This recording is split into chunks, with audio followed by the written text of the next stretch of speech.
Assalamualaikum warahmatullahi wabarakatuh. Selamat pagi adik-adik sekalian. Kita lanjutkan pembelajarannya. Kita di penghujung semester ya ini. Kita akan mempelajari mengenai uji capaian pembelajaran 1 pada halaman 167 buku Erlangga. Langsung saja ke nomor 1. Lapisan pada embrio yang membelah membentuk kulit dan sistem saraf. Nah, ini kata kuncinya adalah kulit dan sistem saraf. Kulit dan sistem saraf itu kan pada bagian luar ya. Bisa dikatakan apalagi sistem saraf. Sistem saraf itu adalah sebuah sistem yang langsung berhubungan dengan bagian luar, menerima rangsang. Nah, karena dia semuanya fokus di bagian luar, berarti itu merupakan perkembangan dari jaringan ektodermis. Ekto itu luar, kalau endo itu dalam. Ya, jadi jawabannya adalah yang C. Lanjut nomor kedua. Organ ovarium dan uterus berturut-turut ditunjukkan oleh nomor. Nah, kita bisa urutkan ya. Yang pertama ini nomor 1 adalah ovarium. Ovarium itu malainya pabriknya sel telur ya. Yang menghasilkan sel telur itu di sini. Namanya ovarium. Kemudian yang kedua itu merupakan saluran indung telur atau biasa dikatakan sebagai tuba falopi.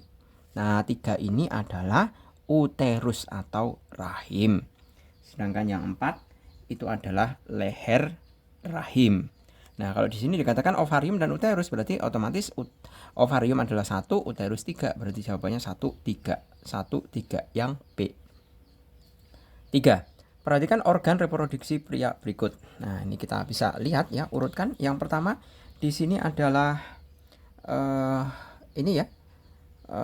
Berbentuk lingkaran ini seperti halnya telur, itu adalah testis.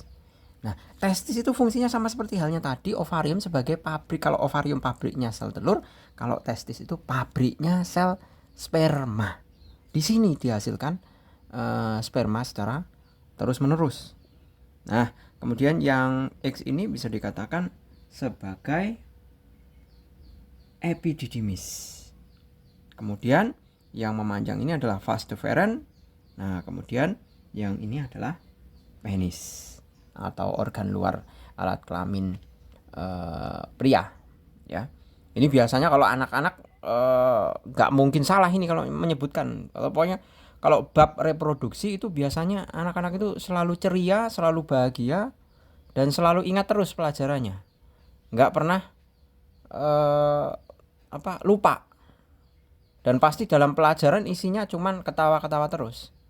Jadi kebahagiaan mempelajari bab tentang sistem reproduksi itu adalah suatu hal yang umum ya dari Pak Jul dulu SMP. Mungkin sebelum nenek moyang kita kalau pelajaran kayak gini pasti senangnya luar biasa. Jadi kita bisa mengatakan bagian yang ditunjuk oleh huruf X berfungsi untuk, nah ini adalah yang X ya, itu berfungsi adalah pematangan dan penyimpanan sperma untuk sementara. Kalau menghasilkan sperma jelas ini ya, menyalurkan sperma jelas ini ya. Nah, kalau menjaga suhu sperma itu adalah bentuk skrotumnya. Jadi bentuk skrotumnya itu tidak menempel pada bagian tubuh manusia, menggantung ya. Jadi skrotumnya itu menggantung. Itu ada fungsinya. Keadaan menggantung itu fungsinya apa? Agar testisnya ini tidak menempel pada tubuh. Kalau menempel di dalam tubuh itu nanti tidak baik pada pertumbuhan sel sperma. Karena tubuh kita kan sifatnya panas ya. Jadi kalau testisnya menempel di tubuh, kepanasan, nanti sel spermanya jadi rusak. Seperti itu. Makanya ada anjuran ya, kita itu diminta untuk jangan memakai celana dalam yang ketat. Jadi kalau pakai celana dalam itu ya seyogianya yang longgar, jangan terlalu ketat. Kalau ketat nanti semua organ vital atau dalam artian skrotumnya nanti menempel ke tubuh, itu tidak baik. Apalagi untuk pasangan-pasangan suami istri ya, yang ingin menghendaki program memiliki anak. Ya, kalau menempel itu nanti spermanya rusak ya. Dalam artian karena terlalu panas, nanti kalau misalkan ada pembuahan itu tidak mungkin terjadi. Karena apa? Sel spermanya sudah rusak. Seperti itu.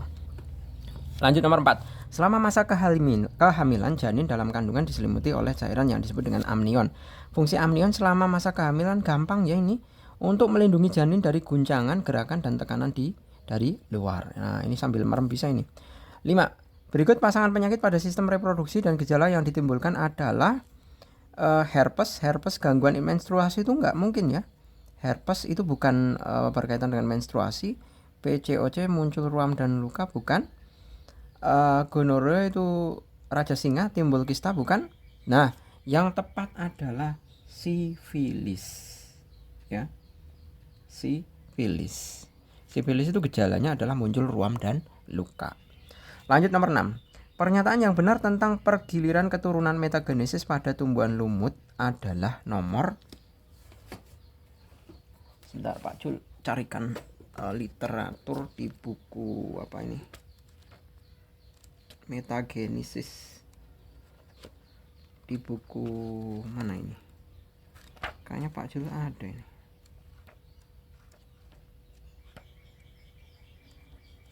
Metagenesis, semoga aja masih ada.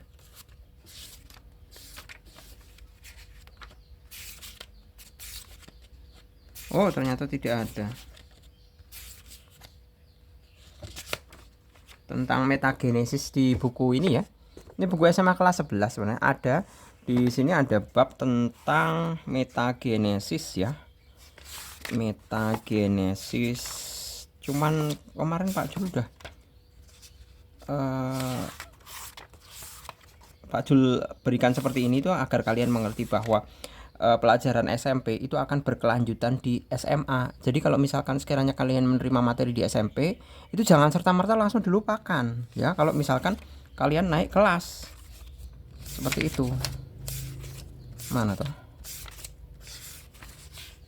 Nah, ini. Nah, persamaan dan perbedaan siklus lumut dan paku. Nah, ini persamaannya. Punya fase sporofit.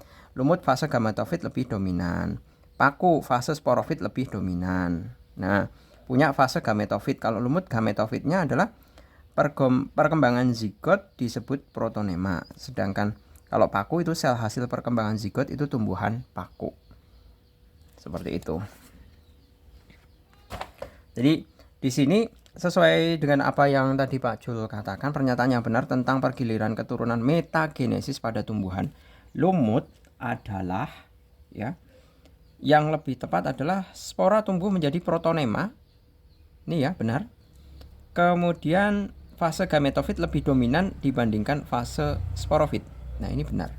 Kita cocokkan di sini. Nah, lumut ya ini. Ini kan lumut.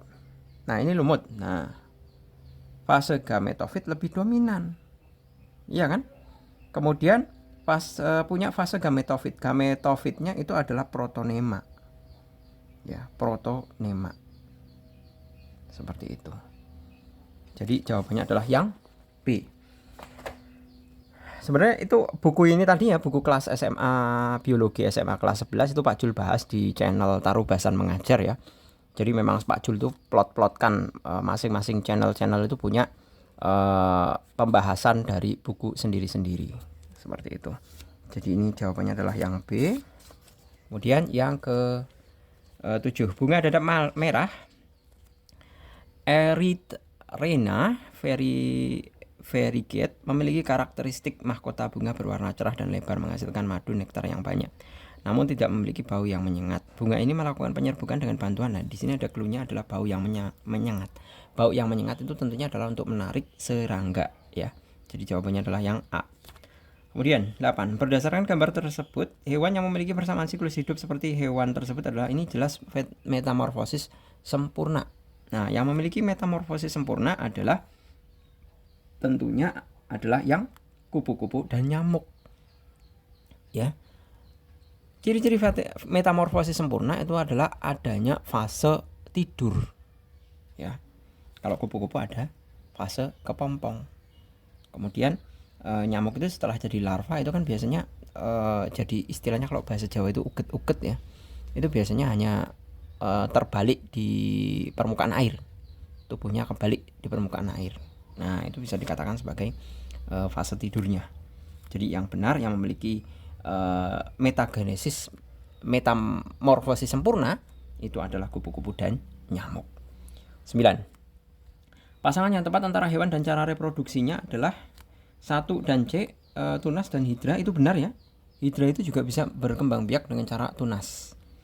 Kemudian kalau 2 dengan B, 2 dengan B, amoeba fragmentasi. Nggak mungkin, amoeba itu jelas membelah diri. Ya, amoeba itu membelah diri. 2B ini jelas salah. Kemudian 1A tunas planaria. Nah, ini salah. Kalau planaria itu kan cacing ya, dia dengan fragmentasi. Ya, nggak mungkin pakai tunas kalau cacing. Planaria itu cacing ya. Kemudian yang 3 membelah diri itu dengan C, hidra. Hidra nggak mungkin membelah diri. Ya. Hidra itu tidak mungkin membelah diri. Seperti itu.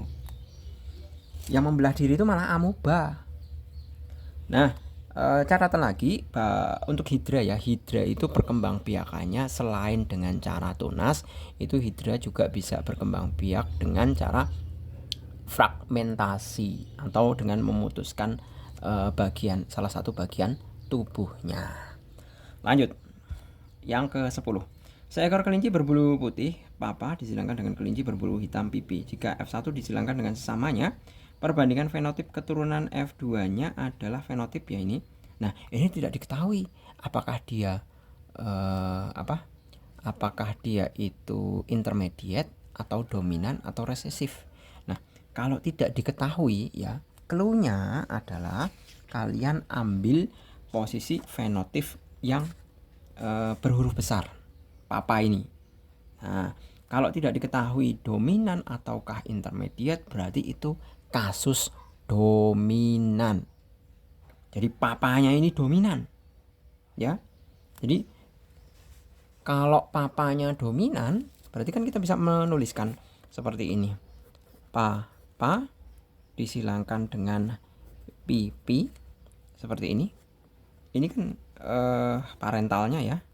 Parental gametnya adalah pa, ini pi. Berarti F1-nya adalah papi.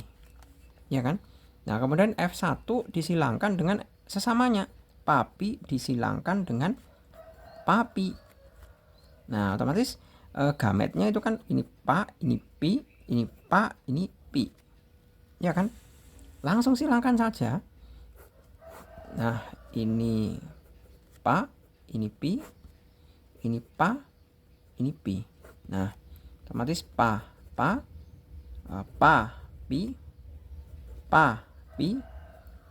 pi. Nah, otomatis hasilnya berapa ini? Ini kan otomatis hitam, papa itu putih ya, putih. Nah, ini putih. Berarti putih dibanding hitam, putihnya 3, hitamnya 1. Nah, berarti kita bisa menjawab putih 3, hitamnya 1. Seperti itu. Lanjut 11. Persilangan mangga bulat dengan mangga lonjong menghasilkan 169 buah mangga bulat dan 55 buah mangga lonjong. Kedua induk yang mungkin adalah, kita bisa lihat di sini. Di sini kita bisa buat perbandingannya terlebih dahulu ya. Bulat lonjong ya. Bulat lonjong. Bulat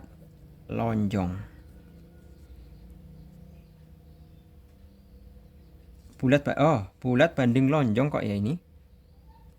Bulat banding lonjong itu sama saja 169 banding 55. Kalau kita bisa sederhanakan, bagi 55 1 bagi 55 itu dapat 3. Berarti bulat banding lonjong itu 3 banding 1. Berarti otomatis seperti halnya tadi, kedua induk yang mungkin kalau 3 banding 1 itu kan pasti dia adalah heterozigot. Iya kan? Heterozigot itu dalam bentuk seperti ini tadi. Nah, ini kan heterozigot. Papi. Nah, kalau kasus yang ini berarti kan otomatis kalau bulat sama lonjong berarti ini kan mami sama mami juga. Iya kan? Ini mami banding mami. Ya kan? Jadi hasil perbandingannya ya, bukan hasil perbandingannya,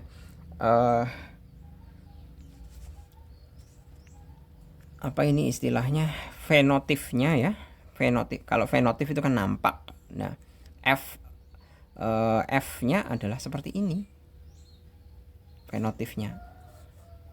Berarti mami disilangkan dengan mami, yaitu yang D. Lanjut untuk yang 12. Kacang berbiji bulat warna hijau babahaha disilangkan dengan kacang berbiji keriput warna kuning bibi hihi menghasilkan F1 kacang biji babi hahi. Jika sesama F1 disilangkan perbandingan fenotip. Nah, ini kan mudah saja. Ini sebenarnya tanpa kita harus menyilangkan, itu sudah kita bisa menemukan bahwa hasil perbandingannya adalah 9 banding 3 banding 3 banding 1, karena dia merupakan persilangan dihibrid ya. Dihibrid. Kalau dihibrid itu adalah dua sifat beda. Ya kan? Nah, kalau mau kita cari pembuktiannya, berarti kita bisa pakai ini F1 silangkan dengan F1. Nah, ini kan sama saja. Berarti kan dia parentalnya ya. Babi hahi disilangkan dengan babi hahi. Nah, gametofitnya adalah gametnya adalah BH baha bahi biha bihi. Ya kan? Nah, berarti buat persilangannya sekarang. Baha bihi biha bihi. Baha bahi biha bihi. Nah, seperti ini tinggal kalian jodohkan. Baba haha baba hahi babi haha baba hahi baba hahi baba hihi babi hahi babi babi hihi babi haha babi hahi bibi haha kemudian bibi hahi babi hahi babi hihi bibi hahi bibi hihi. Nah, seperti ini. Nah, kita bisa lihat di sini manakah yang bulat hijau. Bulat hijau. Kemudian bulat hijau, kemudian bulat bulat kuning ya. Bulat kuning, kemudian keriput hijau, keriput hijau, keriput kuning. Nah, kita lihat bulat hijau. Bulat hijau itu ini ya, jelas yang ada baha. Nah, ini baha, baha, baha, baha, baha, baha. Nah, berarti ada berapa nih? 1, 2, 3, 4, 5, 6, 7, 8, 9, 9. Bulat kuning ada ba sama hi. Ada ba sama hi. Ya. Ada ba, B-nya besar, hi-nya kecil. Berarti 1, 2, 3. 3. Sekarang keriput ya. Keriput hijau. Jadi ini ya. Nah, 3 juga. Keriput kuning sekarang. Nah, saya kasih bintang di sini. Nah, berarti sini karena bintang ada 1. Nah, berarti perbandingannya benar kan? 9 banding 3 banding 3 banding 1, yaitu yang C. Seperti itu. Lanjut nomor 13. Kucing jantan rambut pendek berwarna hitam dikawinkan dengan kucing betina rambut panjang warna merah, diperoleh keturunan pertama rambut pendek warna hitam. Jika F1 disilangkan dengan sesamanya dan menghasilkan 320 ekor anak kucing, banyak anak kucing berambut pendek dan warna hitam adalah. Nah, ini kasusnya dua sifat beda juga kan ini. Rambut pendek warna hitam. Nah, ini rambut pendek warna hitam. Itu kan dua sifat beda. Pendek nanti dengan tinggi, hitam nanti dengan merah. Iya kan? Nah, ini dominan pendek, dominan terhadap rambut panjang, hitam dominan terhadap merah. Berarti ini pendek, hitam itu adalah yang dominan semua. Nah, banyak anak kucing berambut pendek warna hitam. Berarti seperti halnya tadi perbandingannya ya. Kan tadi ada perbandingan seperti ini kan. Yang dominan semua, hasil dominan pendek hitam itu kan yang ini. Iya kan? Nah, berarti kan sama saja 9 per 9 tambah 3 tambah 3 tambah 1 dikalikan dengan 320. 9 per 16 kali 320. Ya kan? Nah, ini dapat dibagi 32 bagi 16 itu kan 2 ya. Nah, 20 kali 90. 2 kali 90 itu sama saja 180 ekor. Ada di situ. Yang B.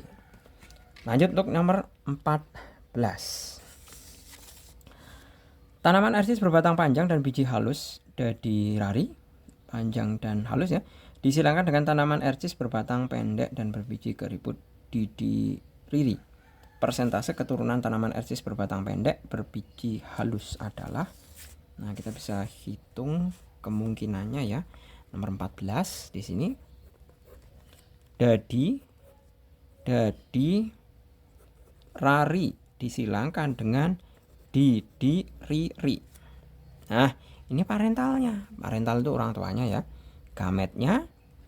Nah, kalau gamet yang ini kan dara, dari, dira, diri. Nah, kalau ini gametnya berapa? Cuma satu kalau ini gametnya. Diri. Nah, berarti tinggal kita silangkan. Kalau mau menyilangkan kan berarti yang ke sana ya, berarti dara, dari, dira, diri. Ya kan? Nah, ini diri. Nah, ini adalah dadirari, dadiriri, didirari, didiriri.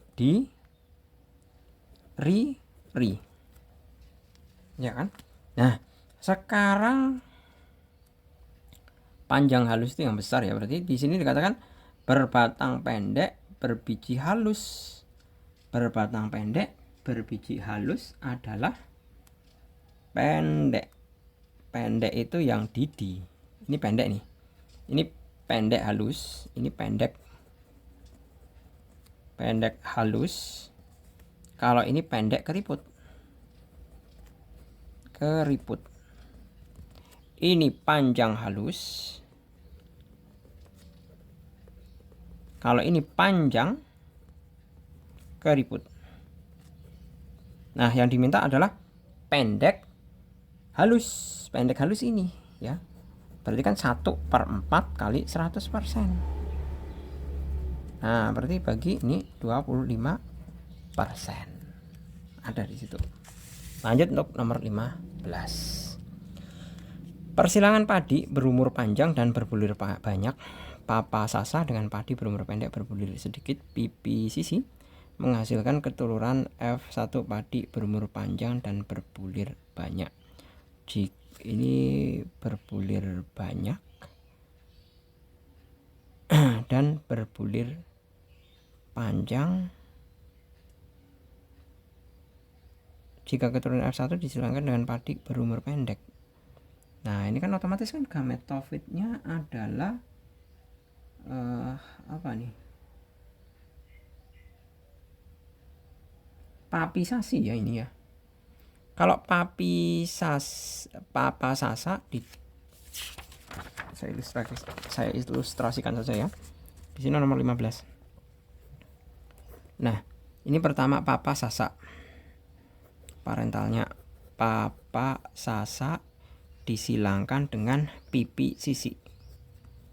Nah, gametofitnya adalah pasa. Ini pisi. Nah, F1 itu kan sama dengan pasi. Aduh, kok pasi? Papi sasi. Iya kan? Papi sasi itu kemudian disilangkan dengan, nah ini, kemudian parentalnya papi sasi disilangkan dengan pipi sisi. Pipi sisi. Nah, otomatis parentalnya di sini parental atau gametofitnya ya, itu adalah pasa, pasi, pisa, pisi. Nah, ini kalau gametnya adalah pisi. Nah, kemungkinannya adalah pasa, pasi, pisa, pisi dengan pisi. Nah, ini otomatis papi sasi, papi sisi, pipi sasi, pipi sisi. Nah, hasilnya kan seperti ini.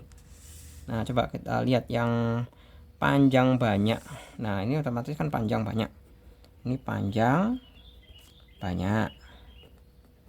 Ini panjang apa ini? Sedikit ya. Panjang berbulir sedikit. Berarti panjang sedikit. Terus ini pendek banyak. Ini pendek sedikit.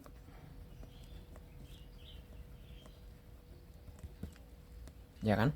Nah, terus pertanyaannya adalah, oh, hanya perbandingan ini.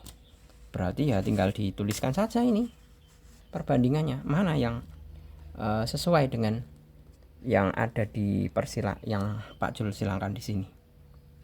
Nah, berarti yang D ya, 15. Karena 1:1 semuanya. Panjang banyak 1, panjang sedikit 1, pendek banyak 1, pendek sedikit 1. Seperti itu. Kemudian lanjut. Jadi jawabannya adalah yang D. 16. Berikut yang merupakan manfaat dari persilangan pada tumbuhan adalah manfaat persilangan pada tumbuhan yaitu mendapatkan keturunan yang banyak dan cepat, bukan ya? Menghasilkan keturunan dengan varietas baru, menghasilkan keturunan dengan varietas unggul. Nah, ini benar. Yang C. 17. Bioteknologi tradisional memanfaatkan mikroorganisme untuk menghasilkan barang atau jasa yang berbeda dari kondisi awalnya. Jenis mikroorganisme yang tidak digunakan dalam proses bioteknologi adalah protista. Yes, protista itu seperti halnya alga ya. Kemudian Monera, bakteri itu juga bisa digunakan untuk bioteknologi. Contohnya adalah bagaimana kita memproduksi insulin, itu pakai bakteri. Kemudian kapang itu jamur fungi ya, itu bisa. Contohnya tempe itu kan pakai Rhizopus oryzae. Nah, yang paling tidak mungkin untuk mikroorganisme adalah amoeba. Belum pernah yang amoeba itu memberikan dampak positif ya, bioteknologi maksud saya. Berarti jawabannya adalah yang D. 18. Nah, ini ada apa ini? Nata de coco ya. Ini kalau lebaran, kalau Ramadan itu paling laris ini. Berdasarkan gambar tersebut, pasangan yang tepat antara bahan dasar dan mikroorganisme yang digunakan adalah, yang nata de coco itu bahan dasarnya jelas air kelapa ya. Sedangkan bakteri yang digunakan, mikroorganisme yang digunakan adalah Azotobacter psyllium. Jadi jawabannya adalah yang B. 19. Tomat Flavsaver merupakan salah satu produk bioteknologi modern. Pada prinsipnya tomat ini menggunakan prinsip modifikasi genetik. Nah, ini kata kuncinya modifikasi genetik. Itu pasti berkaitan dengan rekayasa genetika. Buah tomat ini direkayasa dengan cara menyisipkan gen sehingga buah tomat tidak cepat membusuk. Proses ini disebut dengan jelas rekayasa genetika. Tidak perlu dibahas lagi ini. Selanjutnya nomor 20. Proses bioteknologi konvensional ya banyak ditemukan dalam bidang pangan. Salah satunya adalah pembuatan roti. Pada proses pembuatan roti, bahan dasar berupa tepung dicampur gula lalu ditambah ragi ke dalam campuran tersebut. Pasangan jenis mikroorganisme dan hasil dari campuran yang benar adalah hasil campurannya adalah kalau ragi dalam pembuatan roti itu pasti ada membebaskan karbon dioksida ya. Berarti yang lebih tepat adalah yang D. Jamur atau bakteri menghasilkan karbon dioksida dan etanol. Ini etanol ya ini ya. Etanol. Oke gitu ya. Saya rasa cukup sampai dengan 20 nomor. Untuk kelanjutannya bisa kalian simak pada video eksklusif. Semoga bermanfaat. Terima kasih. Selamat pagi. Assalamualaikum warahmatullahi wabarakatuh.